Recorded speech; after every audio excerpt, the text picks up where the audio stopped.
That's some questions, Paul. With the exception of that last image, would you comment on the fact that all of the women and all of the men are white? I mean, Yes, the they cultural phenomenon is being generated here. Yes, thank you. I did not really. I mean, even the cartoons, the real ones, the bright airbrushed ones, I mean, they're all, you know. Yeah, it really gives new meaning to white wedding. Old meaning to white wedding. Yeah. Princess Jasmine? Jasmine. Brave as next. Yes, I'm sorry. And I think that's strikes me as part of the cultural thing that's being reproduced and encouraged here, but I can't really sort of analyze it on the spot, but it's there. And I think there were certainly some websites that I saw. Kelly? Oh, I have a completely different question.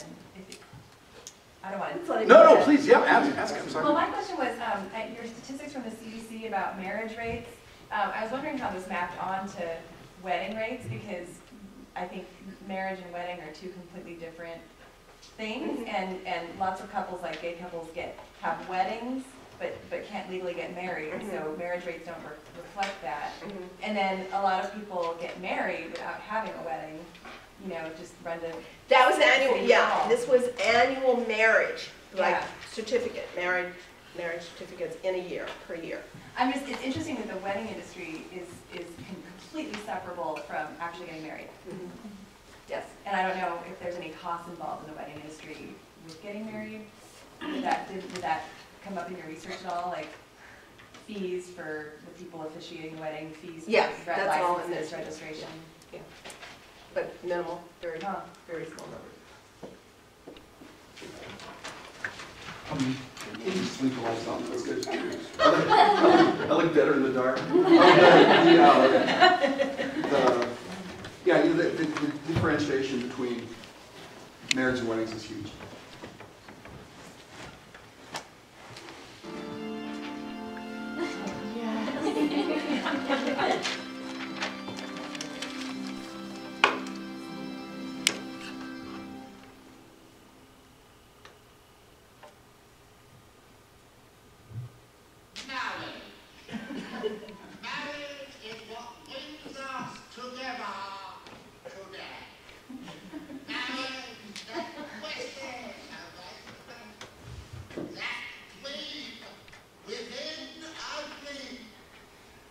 That's enough. Okay. All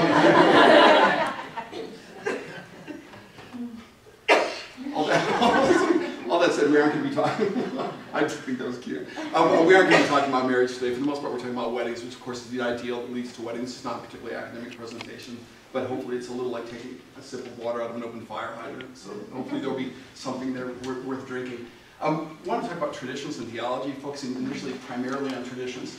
Christian weddings. If you're going to have a Christian wedding, again, not marriage, Christian wedding, what comes to mind? Are there certain elements, a tone, participants, traditions? You want to have a Christian wedding, what do you have to have? White dress. White dress, beautiful. What else? Thanks. What? Sacraments. Sacraments, good. What else? Church.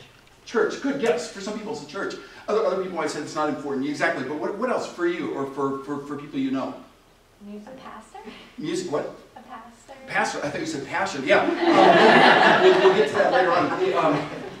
The quick impressions of weddings, I think all of us, when we think about weddings, we think about different kinds of things. You know, sometimes those are based on our own experiences, things we may have seen or experienced. Sometimes, from my experience, so frequently when people think of weddings, they actually think of receptions, not of weddings.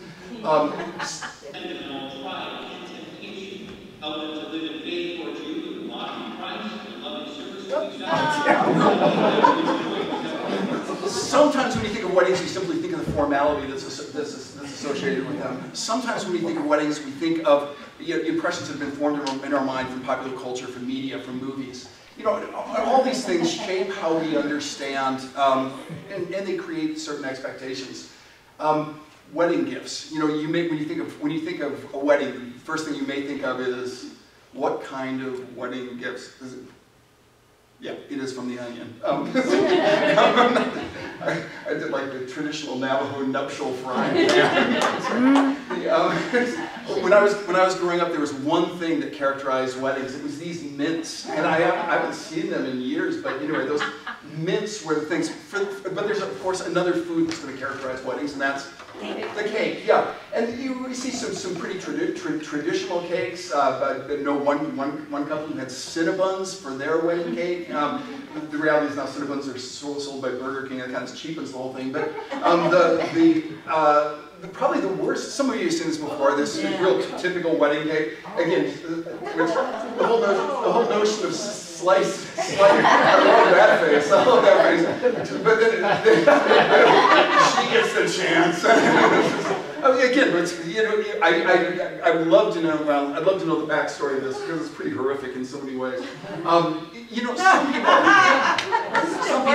people associate weddings with the ideal that's needed to get there. This is just the most horrific advertisement. Slim Fast didn't pull it. Need to lose a little weight before your wedding. Again, just unbelievable that something like this would happen.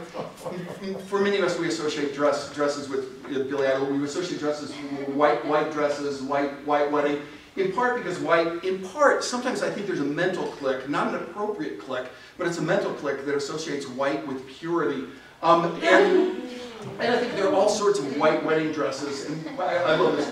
Our gray wedding dress is quite a smash with young women who've learned to say goodbye to unrealistic expectations. Some people want to mark weddings as their own, and so you see, you know, for me to have a truly Christian wedding, it needs to be distinctive. It needs to reflect who I am, some people would say. And suspended reality, you need to find someone who will be willing to take part in that. I think the oddest thing I was a part of was someone wanted the wedding ring to be delivered to the front of the sanctuary by using one of these AC helicopter things. I said, I'm sorry, that won't work. You may associate with wedding rings, and again, there are truly gender differences. I don't mean for these to be, you know, gender differences. So you see wedding rings played. You know, in terms of my own self-identity, I think very frequently I understand myself by what I'm not at different times. I want to mention just a couple things before we talk about the challenges of Christian weddings.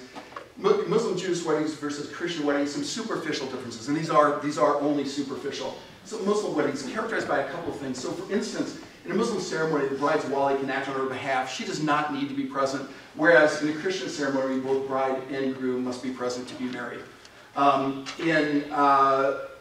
Sometimes we are expected to have certain emotions. You can see this, I was going to say, sometimes we see racial differences in terms of what happens at a funeral or a memorial service. If you call something a funeral, if you call it a homecoming, you're going to view it very, very differently. And sometimes people celebrate, sometimes people don't. In this case, an expectation in the Philippines, if you're Muslim, that you're going to be glum. But Christians in America are expected to look happy despite their true emotions. As part of weddings. It's just kind of an expectation. Muslim dresses can vary in color, and they do vary in color, but in general, Christian dresses are usually white. It's only been a 160-year phenomenon, and we'll talk about that in a little bit, but Christian dresses, again, are usually white. You see all sorts of kind of things as well.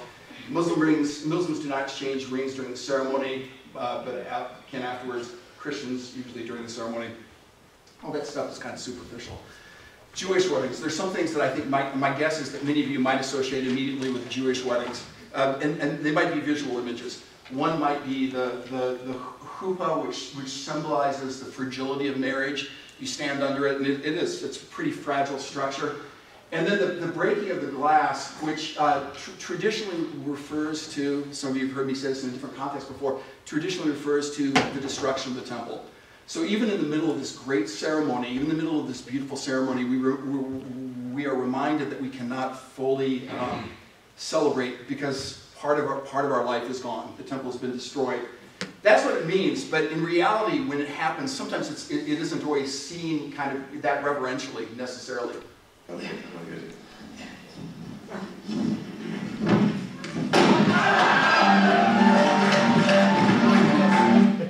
And again, those are aspects that you would tend, I'll just say tend, not to see in Christian weddings.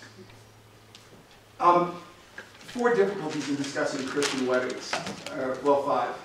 I'll talk about them in order. The church was not always involved with weddings. It's a pretty in some respects, it's a kind of recent phenomenon. The church's initially the church's role is to get Christians to marry other Christians. In the 5th century, clergy were seen as reliable witnesses, and etymologically, if you look at the word clergy and cleric, and like clerical functions, clergy were literate people. That's why they're called that. They were literate people, so they were people to go to. In the 5th century, when there were all sorts of challenges with preventing secret marriages, with concerns about the legitimacy of children and stuff like that, the clergy as the literate people were brought into the process. Eventually, in the Middle Ages, as society was fragmenting and the church was a place of stability, the church came to be seen as more of a place where people would get married. But again, it served a clerical function. And we can see this still. I'm a very strong believer that the churches should not engage in weddings. I really appreciate the European system where people are married publicly and then they come to church for, I would call it a real wedding. It just functions differently. The language that's used, ministers, priests, clergy frequently act as agents of the state. Very unusual because they cannot act as agents of the state in divorcing people. In Europe, we don't see this at all. But as a clergy person, you have to say things like to have and to hold from this day forward, for better or worse, till death do us part. You know, things that to have and to hold deals with conveyance of property from this day forward, date of contract, for better or worse, the unconditional nature, till death do us part. It talks about the termination. The language is very legal. So the church was not always involved with weddings. So it's kind of come in late in a lot of respects. What might be identified as a Christian belief in a wedding is frequently a reflection of the culture. So, you know, tin cans, bridesmaids, veils, rice, at different times each of those have been seen as ways of warding off evil spirits. The noise of the tin cans, the bridesmaids to distract from the bride, the veils, a similar sort of thing to keep the evil spirits' eyes off the bride. Rice is, of course, is seen as fertility, but it's also seen as appeasing deities. So there are lots and lots of traditions that are simply not Christian. Originally, again, a wedding ring is not only a sign of love, but is related to the bestowal of earnest money as a sign that money would come later on. So we won't go over all that, but again, it's connected to the exchange of valuables at the moment of a wedding. So again, not very different function. The bride is on the left side of the groom in Christian marriage so that the groom can do what? Have easy access to his sword to defend his bride from rival suitors. Historically, that's where it comes from. But again, you know, the same sort of logic behind shaking hands with right hand, so your right hand is busy so you can't reach for your sword. White wedding dresses. Oh shoot, I didn't realize that. I didn't realize what it was until right now. Sorry, we should have chosen more successful. The white wedding dresses became the reason through Queen Victoria in 1840. Until then, people just wore very nice dresses. White was seen as a color of mourning, so the fact that she wore it was kind of controversial in a lot of respects. However, Queen Victoria and Prince Albert they had a lot of influence. I mean, they were like the Princess Di of their times in some respects. You know, the whole notion of we wouldn't be using a Christmas tree if they hadn't done it first, and so this created a large fashion trend at the time. Matching wedding cake. You know, I was thinking about this. I just put this up here. You don't see it at the wedding. You see it very frequently in the rehearsal. I was at a hospital yesterday where a person was 85-year-old guy. He's terminal with 3 different diseases, and his wife was swabbing his mouth out with water, and it was the most kind of holy moment that I've experienced this week. Originally, this is supposed to be very beautiful. You feed your spouse a piece of cake very gently as a reminder that you're going to take care of them. You know what? I'm sorry. You know, it is interesting what that's turned into. Oh yeah. The wedding march, Here Comes the Bride. Again, many churches see it as pagan. The opera with which it's associated. The relationship doesn't work out. A bunch of guests die shortly after, and so a number of churches say that cannot be, that is not allowed because it's pagan. This is a wedding. Can you name that tune? Sweet Child of Mine. Yeah, Sweet Child of Mine by Guns N' Roses. So again, sometimes you do hear these things.